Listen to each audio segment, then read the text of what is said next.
Okay, I thought we might try something a little more straightforward than the last few, or maybe the last several poems. One that relates thoughts or an anecdote or something that's at least on the surface recognizable. You know where you are, etc. And you can explore depths from there. But at least on the surface would be something where you're not asking yourself, "My God, what is this saying?" So we're going to look at a poem I like very much by Thomas Hardy called The Darkling Thrush. Hardy was, oh, I should have looked up his dates. He died not long after 1900, I think. This poem we're going to be looking at is from 1900. And he was, of course, a novelist. He may be better known as a novelist. He wrote 6 novels, and all of them are very dark and very tragic. And he took some blowback from the public about that, and from critics and so forth. And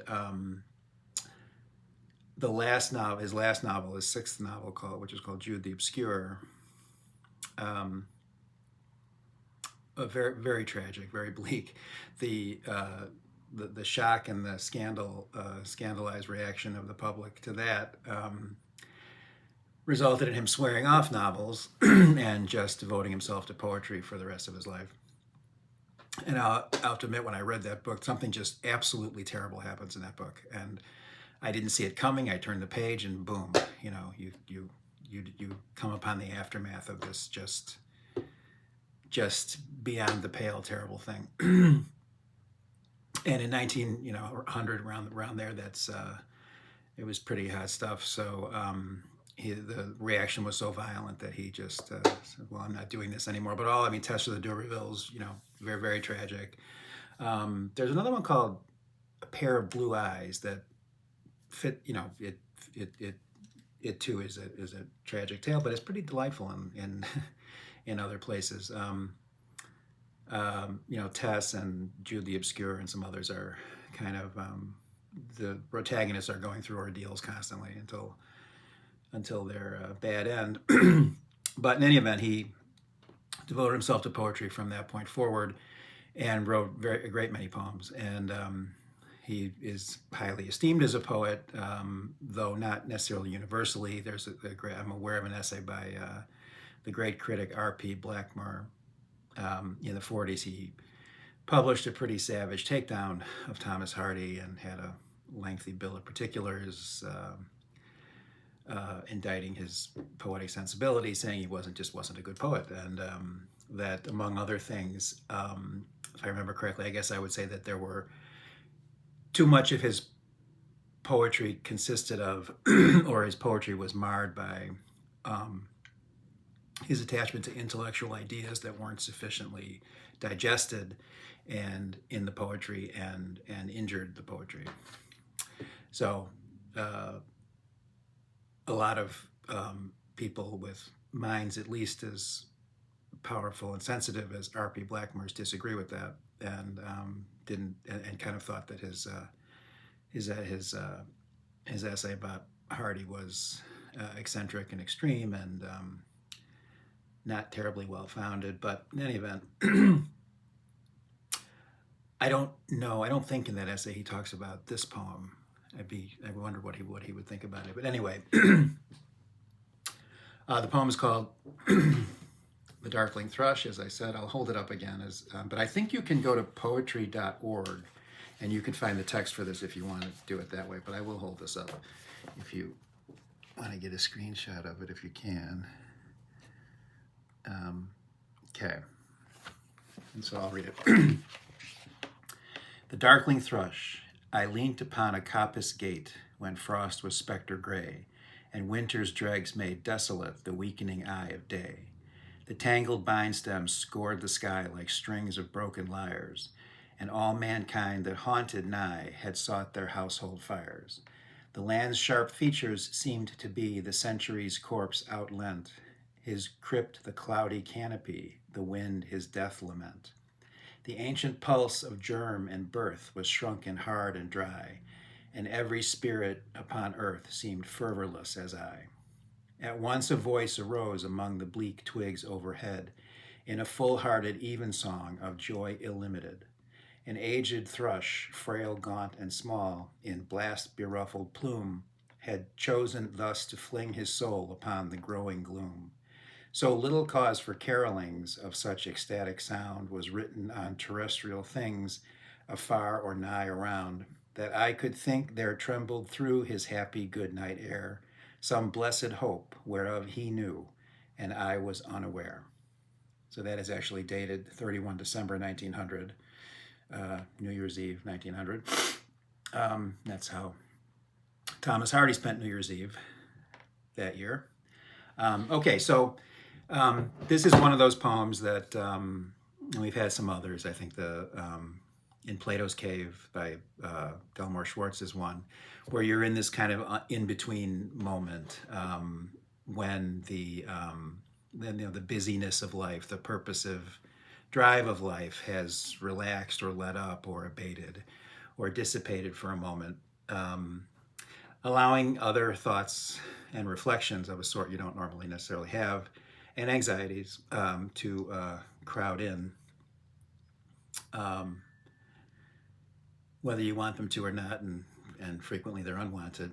So the undescribed, unidentified protagonist here is contemplating a bleak winter landscape at the end of day.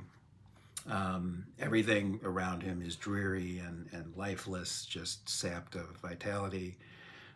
There's a deathliness to everything that he sees. And unlike every other person in his vicinity who seem to have taken to the indoors and to their household fires, he remains outside, arrested by the existential reflections to which this cheerless scene has driven him. And I think so. It's just a few lines in. I mean, he only needs a few lines to set the scene in a very recognizable scene. I leant upon a coppice gate when frost was spectre gray, and winter's dregs made desolate the weakening eye of day. I mean, anyone who lives in a climate where there is winter knows that scene. You're getting late in the afternoon, night's coming on. It's just a dreary winter day, and everything just seems bereft of anything, of any comfort and any meaning. Everything just seems kind of terrible. So he does that right away, and then the fourth line, the weakening eye of day, that mention, I think that's a very, very powerful moment in this poem, and it comes very early, of course. It's powerful for me at any rate. So the appearance of this trope of the weakening eye, in my view, greatly intensifies the gravity of this meditation. It goes from this kind of ordinary blank moment in winter, as you look out upon a wintry scene, to something much more ominous and inescapable and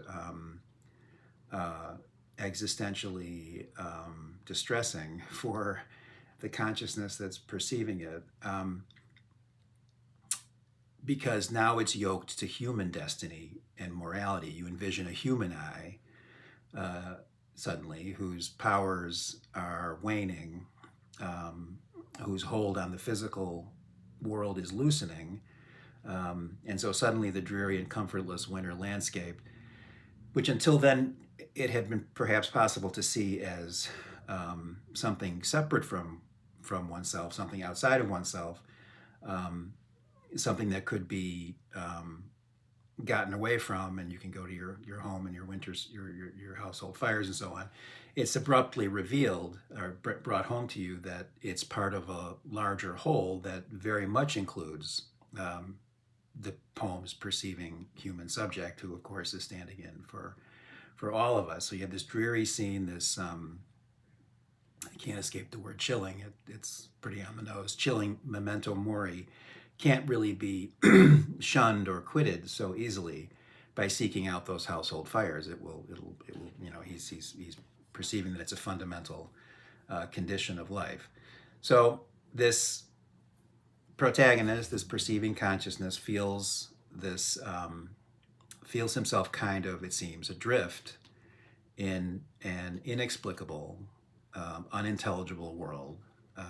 Not necessarily a meaningless or pointless world. Rather, I would say one whose meaning, should it exist, is inaccessible to him.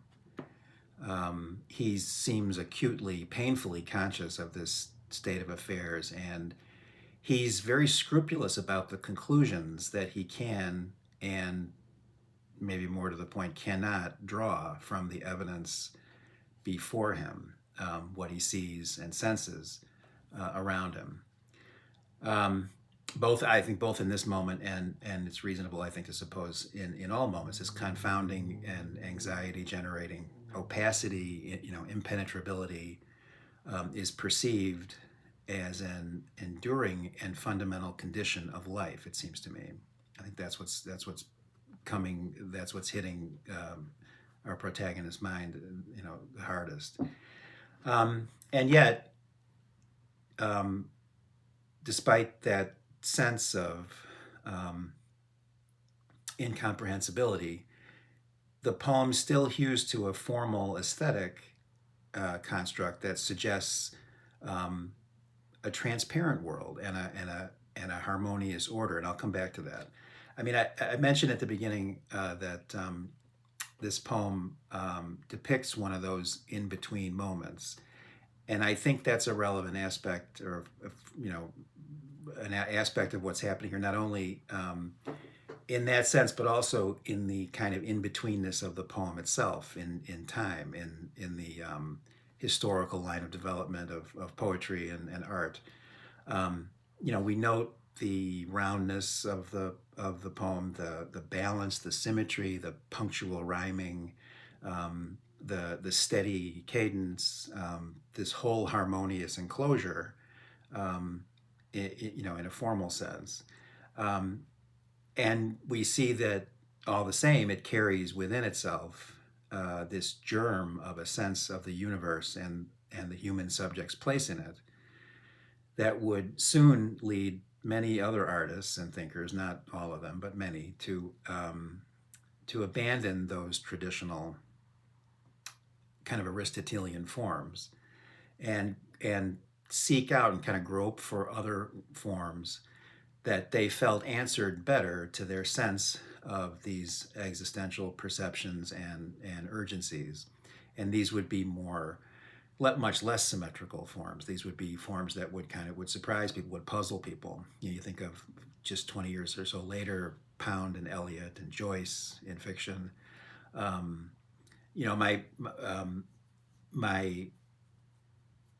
I think the best example of what I'm talking about is when you think of in a piece of fiction, in a novel, you think of a third person omniscient narrator, and you have this godlike mind and voice that's telling you the story, one that knows everything, knows every character's mind, the past, all the future, knows everything, is omniscient. And that's a godlike construct.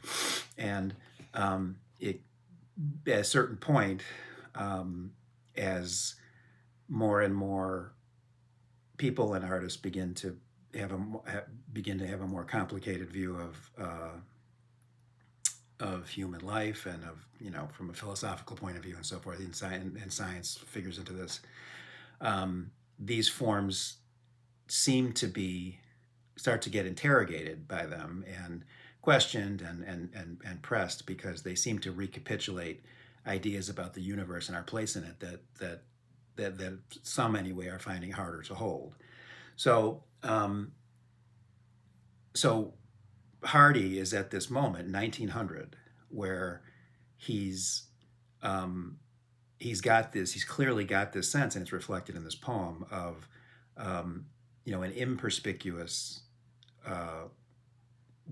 universe and an opaque universe, one where he can't see a secure place or a completely sensible place necessarily, one that he can there's not a story he can necessarily tell himself about the place of humanity. He's having trouble with this. Um, but he's still holding on to this other form, and there's a kind of tension here between them that I think is interesting in the poem.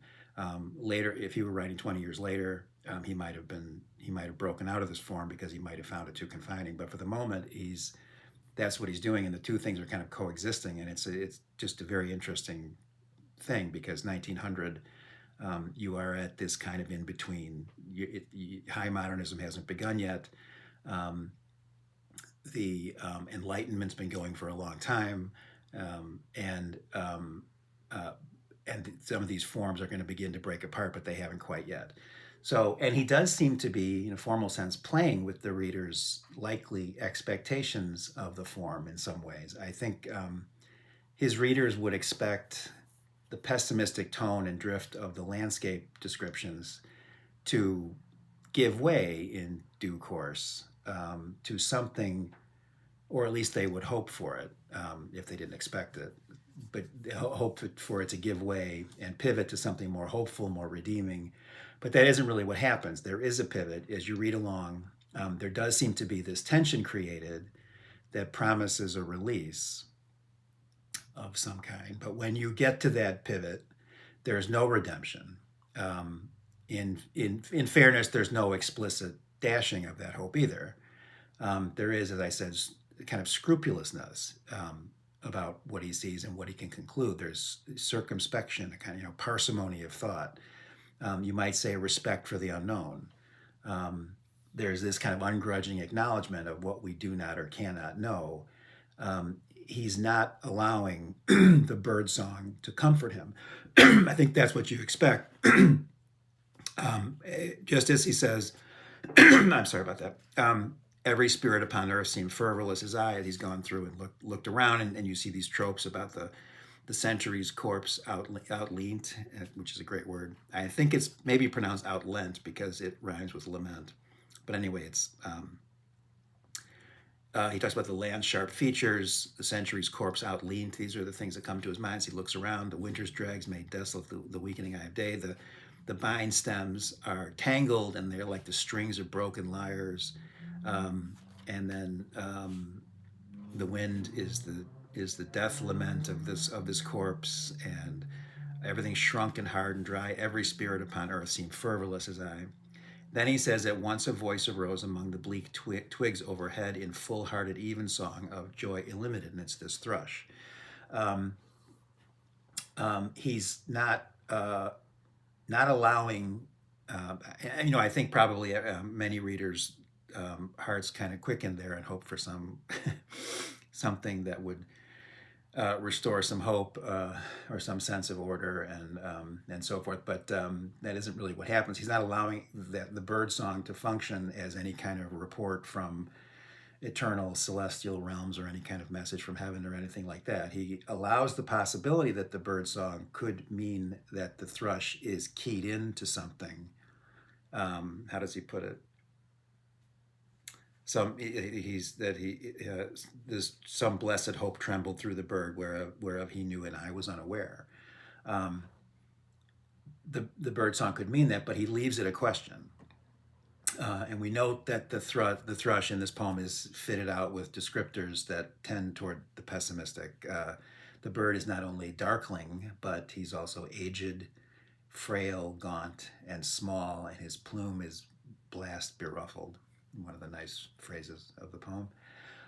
So the mortality is upon this bird for sure. It's not described as being in the fullness of life. It's an older bird, and the song is very moving and very striking to him, and a sort of penetrating contrast to everything that he sees. But he can't take comfort from it. I think the humanism of this poem, I think it which manifests in this case in the poem's refusal to posit any ultimate meaning beyond the human horizon, is something that one could either endorse and admire or condemn. But it's very appealing to me. you could say, as Blackmer maybe would, that Hardy is giving poetic embodiment to some kind of intellectual idea here, agnosticism, perhaps a lesson about parsimonious reasoning, maybe. But the poem doesn't feel like, to me, like any kind of a treatise. I don't see anything overpowering the human pathos here. I think there's a lot of feeling and a lot of human drama in what might be seen as the conflict or tension between the poem's form, as I was saying, and its existential concerns. And the poem may show, as I've suggested, some little flicker of discomfort with the formal boundaries it adopts in the way that it seems to raise and then disappoint expectations of a hopeful note to redeem all the dreariness. But it feels very humble to me, very stoic and very affecting and very beautiful. I mean, um, it's a wonderful unfolding sound. So I'll just nip it there and I'll just read the poem again. Okay, the Darkling Thrush. I leant upon a coppice gate when frost was spectre gray, and winter's dregs made desolate the weakening eye of day. The tangled vine stems scored the sky like strings of broken lyres, and all mankind that haunted nigh had sought their household fires. The land's sharp features seemed to be the century's corpse outleant or outlent. The crypt the cloudy canopy, the wind his death lament.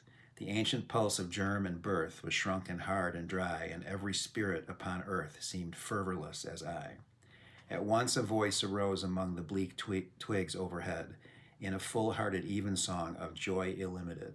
An aged thrush, frail, gaunt, and small, in blast-beruffled plume, had chosen thus to fling his soul upon the growing gloom. So little cause for carolings of such ecstatic sound was written on terrestrial things afar or nigh around, that I could think there trembled through his happy good-night air some blessed hope whereof he knew, and I was unaware. Okay, Thomas Hardy. The complete poems of Thomas Hardy in various editions is easy to get, and there's a zillion poems in here. I don't mean to put you off the novels. They're great. Jude the Obscure kind of flattened me. That's true, but I'm glad I read it. There was a movie of it within the last 20 or 30 years, and I did not see, and I don't think I will. But in any event, Hardy's the stuff. Hardy is the writer that I think I mentioned in the post that in The Catcher in the Rye, Holden Caulfield said that he would like to have been able to call up on the phone. I think he mentions that about Thomas Hardy. He likes to read writers that he would like to call up on the phone. And he also had read, if you read the book, you may remember, he also had read Of Human Bondage by W. Somerset Maugham. And it was good and all, but I wouldn't want to call Somerset Maugham up on the phone. Okay. All right. Until next time. Thanks. Bye.